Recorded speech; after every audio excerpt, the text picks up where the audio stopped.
नमस्कार दोस्तों। आज की कहानी का नाम है आलसी का मुकद्दर।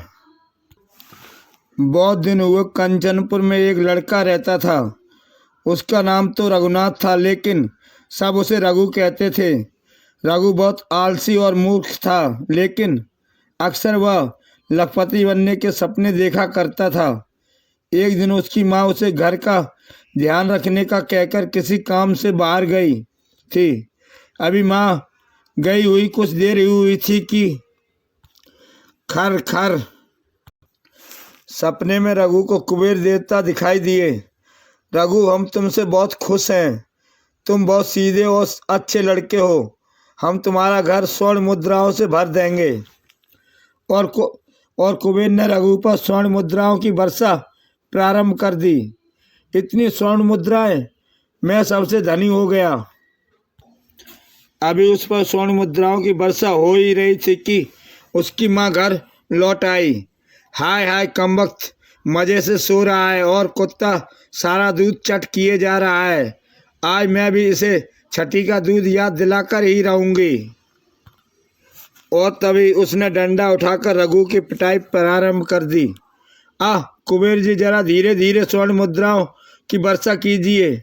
हाय मर गया। तभी डंडों की चोट से तिलमिलाकर रघु ने आंखें खोल दी। हाय माँ, तूने सब सत्यानाश कर दिया। कुबेर देवता मुझ पर स्वर्ण मुद्राओं की वर्षा कर रहे थे और तू यहाँ मज़े से सो रहा है और कुत्ता सारा दूध पी गया। आज मैं तुझे नहीं छोड़ूंगी, आलसी मांस बेटे। माँ, मेरी बात तो सुनो माँ, मैं सोया नहीं था। मैं तेरी कोई बात नहीं सुनूंगी। कमबख्त, तेरे आलस ने मेरा बेड़ा गर्क कर दिया। हाय, मेरा सब कुछ लुट गया।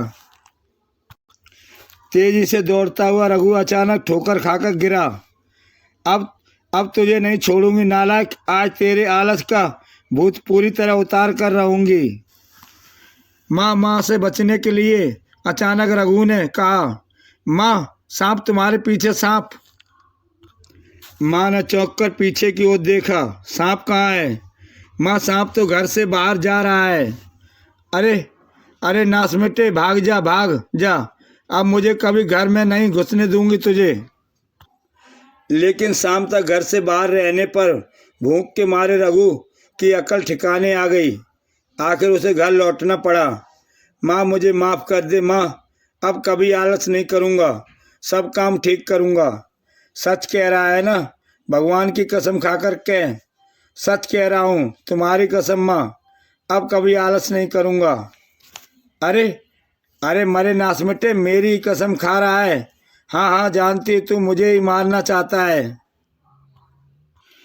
रघु के बापू, तुम तो चले गए और मुझे इस दुष्ट के हाथों दुखी होने के लिए क्यों छोड़ गए? अचानक तभी रघु के मुंह से निकल गया, बापू, माँ को अपने पास बुला लो। क्यों नहीं लेते? अरे क्या कह रहा है? मुझे तू जीते जी अपने बापू के पास भेज रहा है। मैं पहले यही जानती थी, मुझे मारना चाहता है। माँ, मैं तेरे हाथ जोड़ता हूँ, पाँव पड़ता हूँ, मुझे माफ़ कर दे। अब तू जो कहेगी वही करूँगा। माँ, मैं नगर में काम करने जाऊँगा। क्या कहा? तू काम करने जाएगा? अरे तो नालायक, यह बात तूने पहले क्यों नहीं कही थी? माँ, कहता कैसे? तुमने मुझे कहने का मौका ही कहाँ दिया था। और अगले दिन सुबह जब रघु खूब खा पी कर नगर जाने को तैयार हुआ, यह ले, मेरे पास ये 2 ही कंगन बचे हैं, इन्हें बेचकर कोई अच्छा सा काम करियो। माँ, तू चिंता ना कर, ऐसा अच्छा काम करूँगा कि तू हमेशा याद करेगी। मेरी बात कान खोलकर सुन ले। कहीं रास्ते में सो नहीं जाना, खूब कमा कर लाना। नहीं सोऊंगा माँ, कहीं नहीं सोऊंगा और खूब कमा कर लाऊंगा। कुछ दूर पहुंचकर रघु ने मुड़कर देखा। अभी तक दरवाजे पर खड़ी है, मुझे देख रही है। घर में कभी भी चैन से सोने नहीं दिया। चलो अब नगर में पहुंचकर खूब सोऊंगा। बहुत देर तक चलने के बाद रघु एक बाग के पास पहुंचा। रघु उस बाग में जाकर ठंडी छाया में बैठ गया। अभी उसे बैठे कुछ देर ही हुई थी कि एक बहेलिया उधर आ निकला। चलो बातें करने के लिए एक साथी तो आया। कोई गांव का उल्लू दिखाई देता है, चलो आज इसे ही उल्लू से उल्लू बनाया जाए। कुछ देर इधर उधर की बातें करने के बाद जब रघु ने नगर में जाकर काम करने की बात कही, काम करने नगर में जा रहा है, अवश्य इसके पास धन होगा। अरे भैया, लेकिन नगर में काम कैसे करोगे? काम करने के लिए तो बहुत सारे धन की जरूरत होती है। यह समझता है कि मेरे पास धन नहीं, खाली हाथ हूँ, मूर्ख कहीं का। माँ ने मुझे असली सोने के 2 कंगन दिए हैं, इन्हें बेचकर कोई काम करूँगा। सोने के चमकते कंगन देख बड़े बहेलिया के मन में कंगन हड़पने की तरकीब कुलबुलाने लगी। इन कंगनों को बेचकर भी तुम कोई काम नहीं कर सकोगे। हाँ, मैं तुम्हें एक तरकीब बता सकता हूँ। तरकीब? हाँ भैया, जल्दी से कोई तरकीब बताओ। धन कमाकर नहीं लौटा तो मेरी माँ घर में नहीं घुसने देगी। देखो भैया, यह जो मेरे पास उल्लू है, यह 1 पैसा उल्लू ऐसा वैसा उल्लू नहीं है, लक्ष्मी जी का वाहन है। इस पर बैठकर लक्ष्मी जी लोगों के घर में जाती हैं। सच भैया, लक्ष्मी जी का उल्लू? जय लक्ष्मी मैया की। हाँ भैया, यह उल्लू जमीन में गड़े धन का पता बताता है। भैया तुम्हारी मेहरबानी, तुम कितने अच्छे हो। ये लो कंगन, मुझे यह उल्लू दे दो, मैं जीवन भर तुम्हारा उपकार नहीं भूलूंगा। और बहेलिया ने कंगन लेकर रघु को वह उल्लू दे दिया। उल्लू खरीदकर रघु गांव की ओर चल दिया और वह बहेलिया नगर की ओर। दोनों सोच रहे थे कैसा उल्लू बनाया। जंगल से पकड़ा उल्लू उसे लक्ष्मी का वाहन बताकर बेच दिया। बड़ा मजा आएगा जब उल्लू उसे छिपे धन का पता नहीं बताएगा। ही।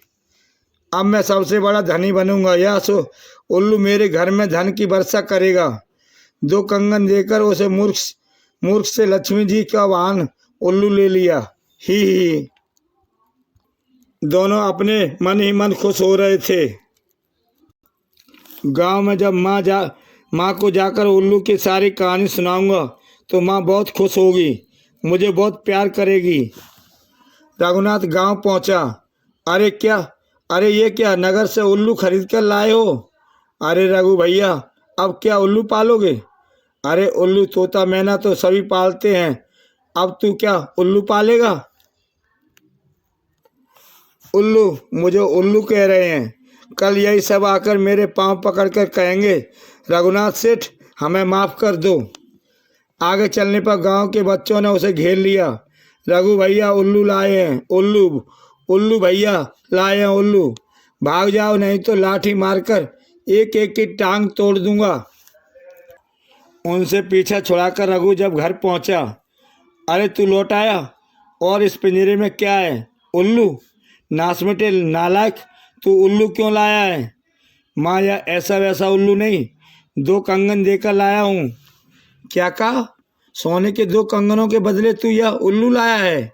अरे उल्लू, तेरी अकल क्या घास चरने चली गई थी? हाय हाय, मैं लुट गई, बर्बाद हो गई। मरे नासमिटे, निकल जा मेरे घर से। अब तू मुझे यहाँ उल्लू ही रोटी खिलाएगा तुझे। माँ, मेरी बात तो सुनो माँ। मर गई तेरी माँ, अब कभी घर में घुसकर तो हड्डी पसली एक कर दूंगी। रघु भागता हुआ बहुत दूर चला गया।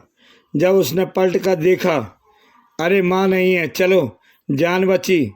मूसल मार मार कर हाथ पांव ढीले कर दिए। इस पेड़ के नीचे बैठकर आराम करना चाहिए। सुबह घर से निकला, शाम को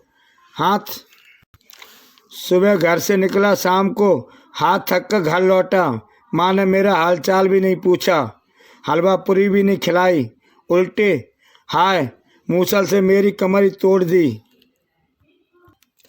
कुछ ही देर में वहाँ रघु के खर्राटे गूंजने लगे। यह भी कैसा उल्लू है, दोपहर से अब तक ना जाने खुद को कुछ खाया है, ना ही मुझे कुछ खिलाया है। और जब रघु की नींद खुली तो रात हो गई। अब उल्लू से धन का पता पूछकर धन लेकर घर लौटना चाहिए। माँ धन देखेगी तो गले से लगा लेगी। उल्लू जी, जल्दी से मुझे धन का पता बताओ। और जब उल्लू कुछ नहीं बोला तो रघु ने पिंजरे को फेंक कर मार दिया। उल्लू को मनुष्य की तरह बोलता देख रघु हैरान रह गया। मुझे माफ़ कर दो उल्लू देवता, मुझे बहुत बड़ी गलती हो गई। अब कभी ऐसी गलती नहीं करूँगा। अपने कान पकड़ता हूँ। उल्लू तुम नहीं मैं हूँ। अच्छा अच्छा, पहले मुझे इस पिंजरे से बाहर निकालो, फिर मैं तुम्हें धन का पता बताऊँगा। लेकिन एक बात याद रखना, मैं एक दिन में एक बार ही बताता हूँ। और जब रघु ने उल्लू को पिंजरे से निकाल कर छोड़ा, अरे यह तो उड़ गया, कहीं सचमुच मुझे उल्लू तो नहीं बना गया। ओ बड़े भाई उल्लू, मुझे धन का पता तो बताते जाओ, तुम भी चले गए तो मैं क्या करूँगा। अरे मेरे पीछे चले आओ, मैं तुम्हें ज़मीन में गड़े धन के पास ले जा रहा हूँ। जंगल में पहुँचकर उल्लू नीचे उतरा। रघु, इस पेड़ के नीचे धन छिपा हुआ है, तुम गड्ढा खोद कर निकाल लो। रघु ने पेड़ के नीचे गड्ढा खोदना आरंभ कर दिया। कुछ देर बाद, अरे यहाँ तो सचमुच गड़ा धन है, मैं इस धन से व्यापार करूँगा।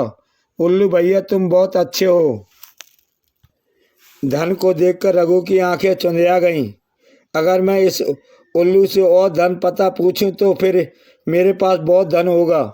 पहले इसे पकड़ लूं, कहीं भाग ना जाए। और फिर रघु ने झपट कर उल्लू को पकड़ लिया। उल्लू भैया मुझे और धन का पता बताओ, इस थोड़े से धन से मैं क्या करूँगा। देखो रघु, मैंने पहले ही कहा था, मैं एक दिन में एक बार ही धन का पता बताता हूँ। अब मुझे छोड़ दो। मुझे उल्लू बना रहा है, आज मैं इसकी अकल ठीक कर दूंगा। तुम ऐसा नहीं बताओगे, अभी 2 बार पत्थर मारूंगा तो झट से सब कुछ बता दोगे। उल्लू को ज़मीन पर रख रघु ने पत्थर से मारने लगा। रघु मैं मर जाऊंगा, रघु मुझे छोड़ दो, मैं एक बार में ही बता सकता हूँ। अबे हमने बड़े बड़े उल्लुओं को आदमी बना दिया है, तू किस गांव का उल्लू है। फिर कुछ देर बाद, अरे यह उल्लू कुछ बोल क्यों नहीं रहा। अरे ये तो मर गया, अब मुझे धन का पता कौन बताएगा। हाय मैं लखपति कैसे बनूंगा। और फिर उस गड्ढे से धन निकालकर रघु गांव की ओर चल दिया। आधी रात को रघु घर पहुंचा। माँ दरवाज़ा खोलो, देखो मैं कितना धन लाया हूँ। माँ उल्लू ने ढेर सारा धन दिया है। ये मुझे बेवकूफ़ बना रहा है। इस तरह दरवाज़ा खुलवा कर यह रोटी मांगेगा। पहले खिड़की से धन फेंक कर दिखा, मैं भी तो देखूं कैसा धन लाया है। और जब रघु ने खिड़की से स्वर्ण मुद्राएं अंदर फेंकी, अरे यह आलसी तो सचमुच धन ले आया, स्वर्ण मुद्राएं। उसने झट से दरवाज़ा खोलकर रघु को गले से लगा लिया। रघु मेरे बेटे, अरे मुझे तो पहले ही पता था तू ऐसा वैसा उल्लू थोड़े ही लाएगा। चल बेटा भीतर चल, मैं अभी तुझे हलवा पूरी बनाकर खिलाती हूँ। माँ हलवा पूरी तो सुबह बनाकर खिला देना, अभी तो घर में रखा, उसे ले आओ, बहुत जोर की भूख लगी है। अगले दिन, माँ मैं सारा धन लेकर नगर में जाऊँगा, वहाँ व्यापार करूँगा और फिर एक बहुत बड़ी हवेली बनवाऊँगा। फिर मैं तुम्हें भी वहाँ बुला लूँगा। फिर मैं तेरा ब्याह करूँगी, चांद से दुल्हन लाऊँगी। अरे बेटा तू रुक क्यों गया, ले और खा, इतना तो चिड़िया खाती है। बस माँ बहुत खा लिया, मुझे बहुत दूर जाना है, अब मुझे जाने दे, नगर में पहुंचकर व्यापार करना है। सारा धन एक पोटली में बांधकर रघु नगर की ओर चल दिया। नगर में पहुंचकर रघु सारा दिन इधर उधर घूमता रहा, लेकिन उसे कोई काम समझ नहीं आया। आखिर हार थक कर वह एक कबाड़ी की दुकान पर पहुंचा। आओ आओ भैया, आओ आओ, घर गृहस्थी की सभी चीज़ें हैं मेरी दुकान में, बोलो तुम्हें क्या क्या खरीदना है। भैया खरीदना कुछ नहीं, बस एक बात पूछनी है। बात पूछनी है, कहीं और जाओ, मेरे पास तुम्हारी बात का जवाब देने के लिए समय नहीं है। दुकान के सामने से हटो, ग्राहक आ रहे हैं। कबाड़ी ने एक युवती को दुकान की ओर आते देखा। बोलो माताजी क्या खरीदना है। मूर्ख, मुझे माताजी कहता है, अभी तो मेरी शादी भी नहीं हुई। और युवती मुड़कर दूसरी ओर चली गई। देखा तुमने, मेरी एक ग्राहक लौटा दिया, जल्दी बोलो, क्या पूछना है तुम्हें? भैया हम तो नगर में व्यापार करने आए थे, सुबह से शाम हो गई, लेकिन समझ नहीं आ रहा कि क्या काम करूं। व्यापार करने के लिए तो बहुत सारा धन चाहिए, तुम्हारी गांठ में कुछ दाम है? तभी रघु ने पोटली खोलकर दिखाई तो कबाड़ी की आंखें खुली, खुशी से चमक उठी। अरे अरे अरे, जल्दी से पोटली बांध ले, अगर किसी चोर उचक्के ने देख लिया तो सब माल उसकी जेब में होगा और मुझे रसीद भी नहीं मिलेगी। एकदम मूर्ख लगता है इसे, यह कुल्हाड़ी जादू की कुल्हाड़ी बताकर बेच देता हूँ। इतने धन से कोई व्यापार नहीं होगा। हाँ, मेरे पास यह जादू की कुल्हाड़ी है, एक पेड़ काटोगे तो 10 अपने आप कट जाएंगे, तुम्हें कुछ काम नहीं करना पड़ेगा। लेकिन मैं इस कुल्हाड़ी का क्या करूँगा, मैं तो व्यापार करने आया हूँ। अरे भाई, वही तो बता रहा हूँ, सुनो, पेड़ों की लकड़ियाँ बेचकर तुम कुछ ही दिनों में लखपति बन जाओगे। सच? लकड़ियाँ बेचकर मैं लखपति बन जाऊँगा? हाँ, फिर तुम्हारी नगर में बहुत बड़ी बड़ी हवेली होंगी, तुम्हारी शादी होगी, गोरी गोरी दुल्हन आएगी। अच्छा, तो मेरा सारा धन लेकर मुझे यह जादुई कुल्हाड़ी दे दो। यह लो भैया, लाखों की चीज़ तुम्हें सस्ते में दे रहा हूँ, तुम भी क्या याद रखोगे, कोई कबाड़ी मिला था। कुल्हाड़ी लेकर रघु जल्दी जल्दी गांव की ओर चल दिया। अभी कुछ दूर ही चला था कि उसे माँ की बात याद आ गई। नहीं नहीं, मैं गांव नहीं जाऊंगा, माँ कुल्हाड़ी देखते ही मुझे काट खाने को दौड़ेगी। आज रात किसी धर्मशाला में ठहर जाता हूँ, कल सुबह जंगल में जाकर खूब लकड़ियाँ काटूंगा, फिर उन्हें बेचकर जब लखपति बन जाऊंगा तो फिर गांव जाऊंगा। दूसरे दिन जंगल में पहुंचकर रघु पेड़ काटने लगा।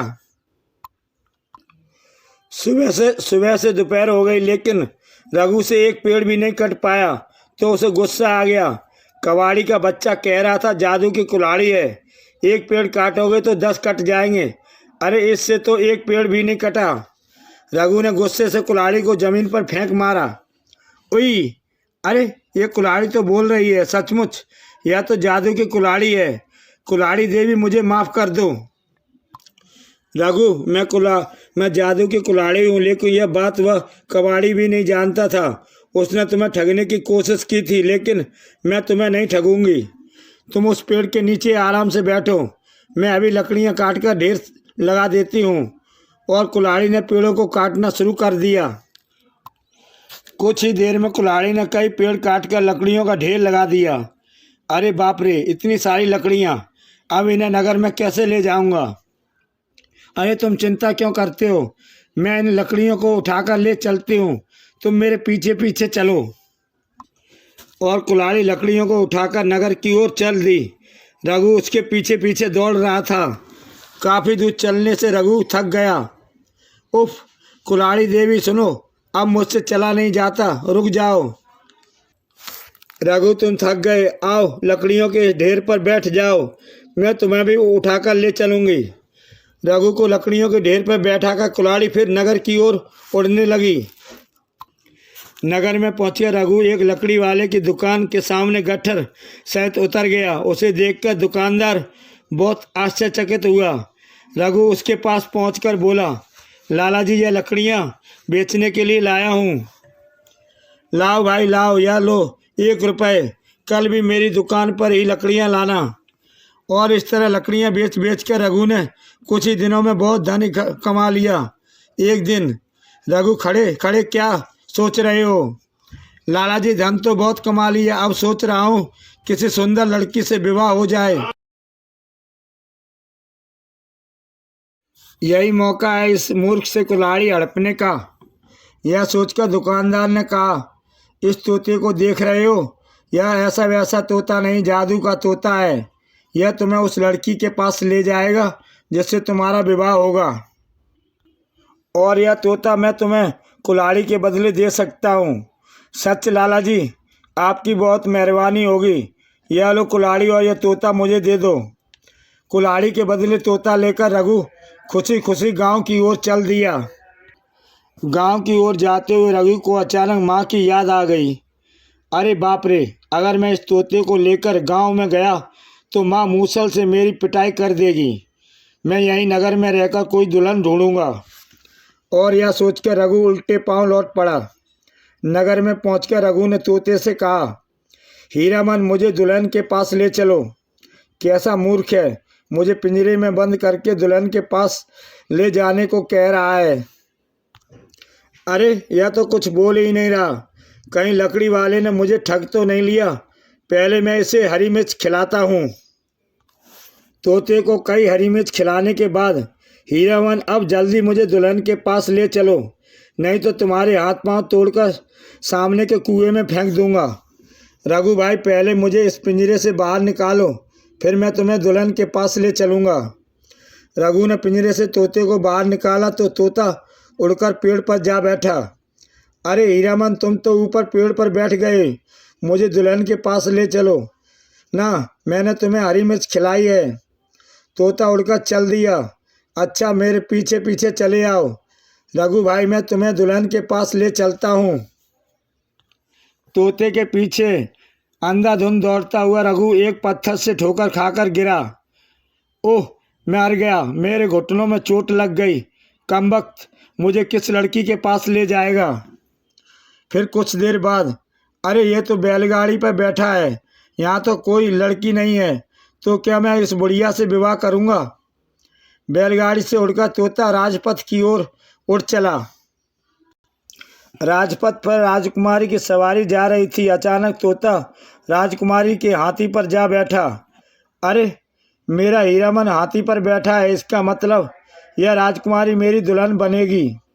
रघु तेजी से हाथी के पीछे पीछे दौड़ा। अरे रुको रुको, राजकुमारी को कहाँ ले जा रहे हो? अरे, इससे तो मेरा विवाह होना है, रुको रुको। रघु की बात सुनते ही राजकुमारी को गुस्सा आ गया। कौन है यह बदतमीज? सैनिकों, पकड़ लो इसे और 10 कोड़े मारो।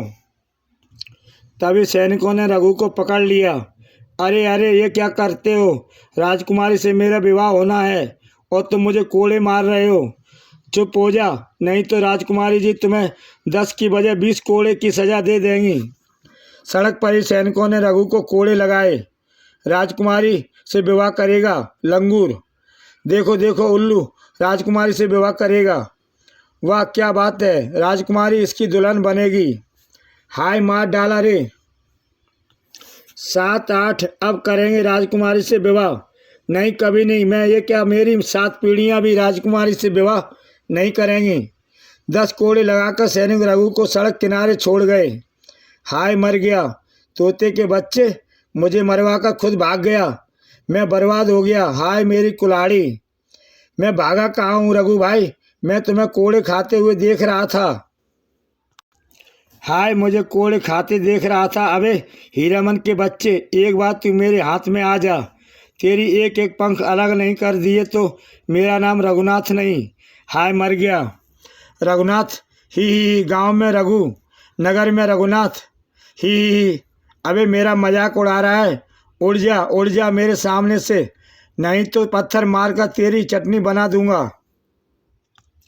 रघु भाई, गुस्सा मत करो, राजकुमारी, तुम्हारा विवाह इसी राजकुमारी से होगा।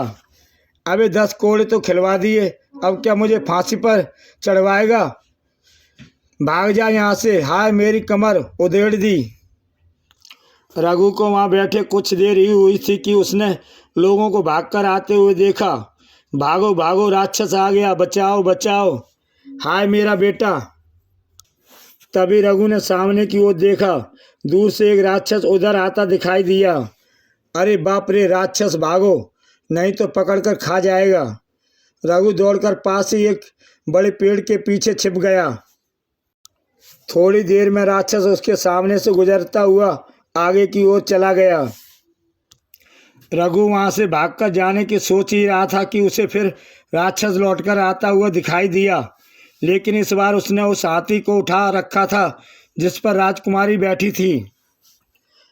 राजकुमारी, बचाओ बचाओ, कोई मुझे इस राक्षस से बचाओ।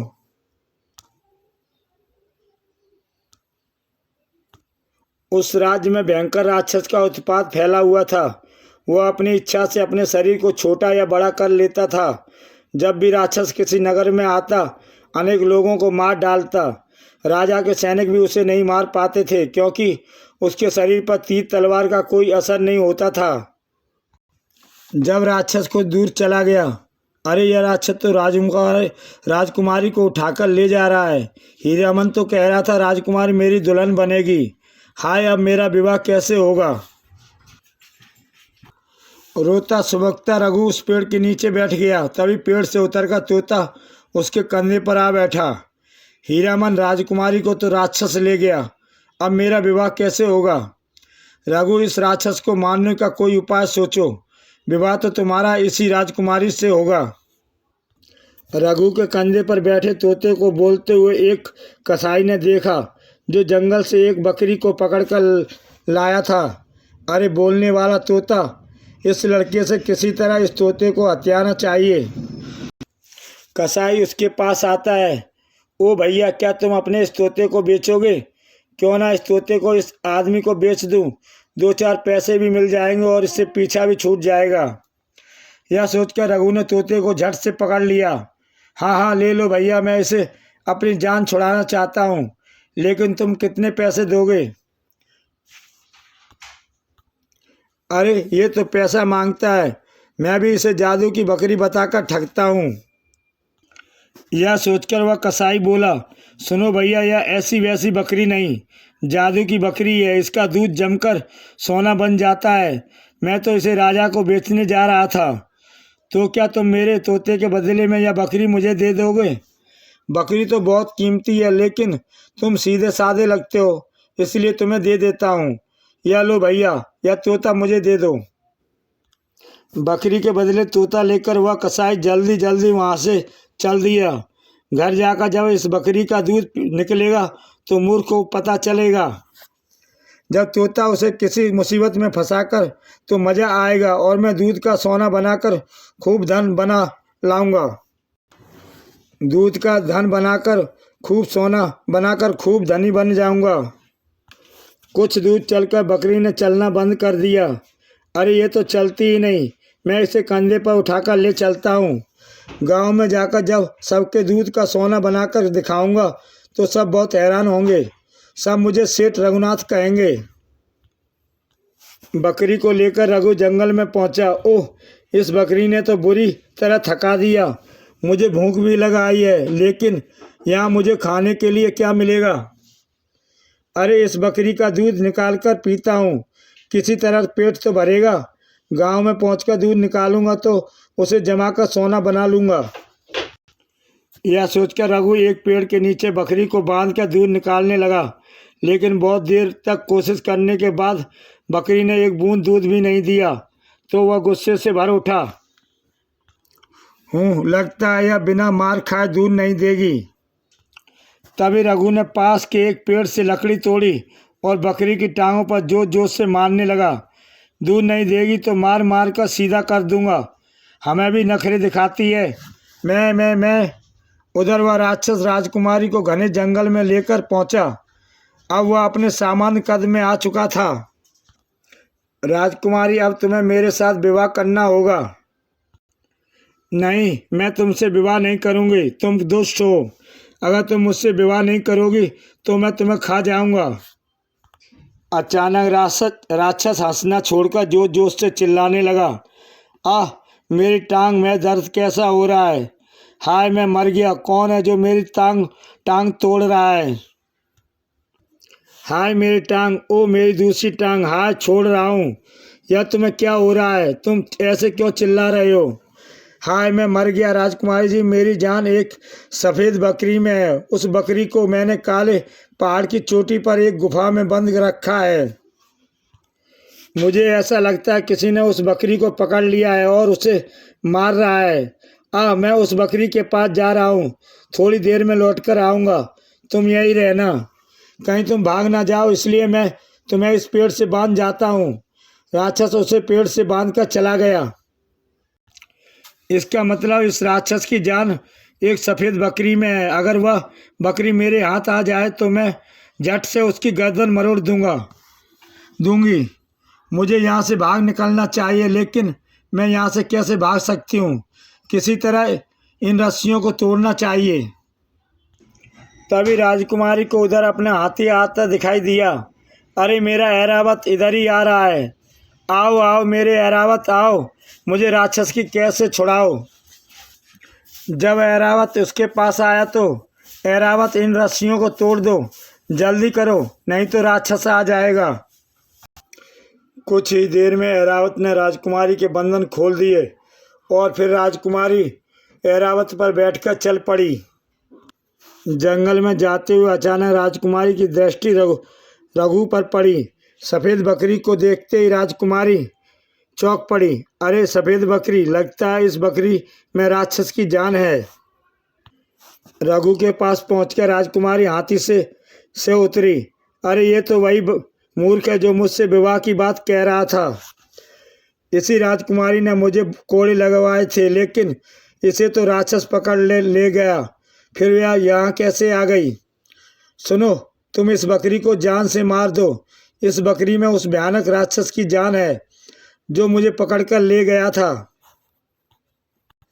राजकुमारी, अब कौन सी नई चाल चल रही हो?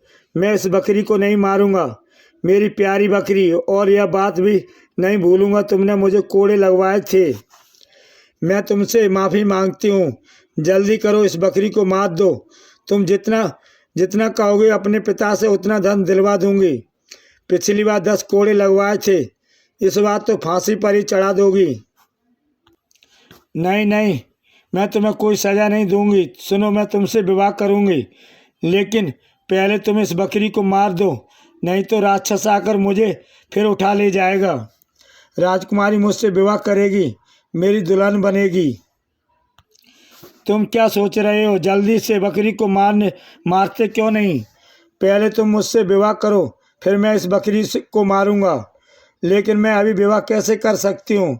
फिर इस जंगल में विवाह कैसे हो सकता है? तभी राजकुमारी रघु से कुछ कहती कि तभी दूर से राक्षस आता हुआ दिखाई दिया। वह अपने विराट रूप में था। वह देखो, राक्षस आ रहा है, जल्दी करो, इस बकरी को मार दो। लेकिन मैं इस बकरी को कैसे मारूं? जल्दी करो, बकरी की एक टांग तोड़ दो। तभी रघु ने बकरी की एक टांग तोड़ दी। बकरी की एक टांग टूटते ही राक्षस की एक टांग टूट गई। हाय, मेरी एक टांग तोड़ दी, मैं तुझे जिंदा नहीं छोड़ूंगा।